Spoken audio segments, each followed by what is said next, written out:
et qui fuserait aussi sur une partie du fond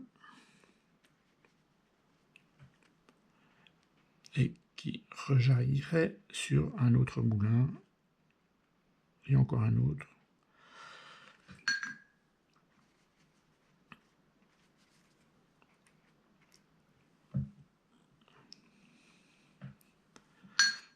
Alors je ne dis pas que c'est l'idée définitive, je ne dis pas que c'est la solution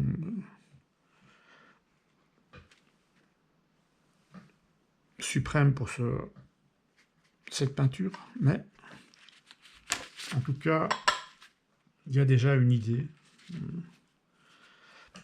qui commence à faire son chemin. Je suis juste un peu perturbé parce que bon, vous voyez, c'est très humide et ça ne sèche pas, mais ça ne pénètre pas non plus. Donc je ne sais pas monter davantage mes valeurs du côté gauche. Donc, je suis un peu frustré. Mais voilà, ça arrive, c'est comme ça. On est dans l'exercice, on est dans le plaisir de la recherche, on n'est pas dans un système préétabli, dans un système qu'on répète ad vitam aeternam.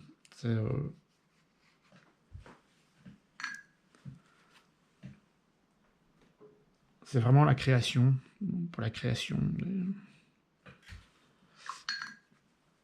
Alors on pourrait peut-être décider qu'il y a un autre point focal. Par exemple,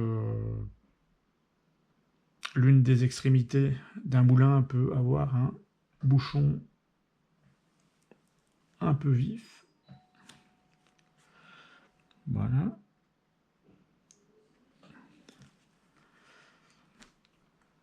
Alors on pourra avoir un petit rappel, ici on ne sait pas trop ce que c'est. Voilà.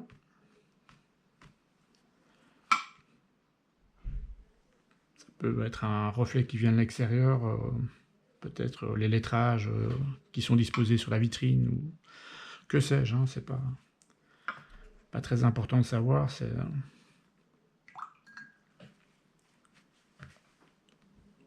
Le tout est de laisser son imagination vagabonder.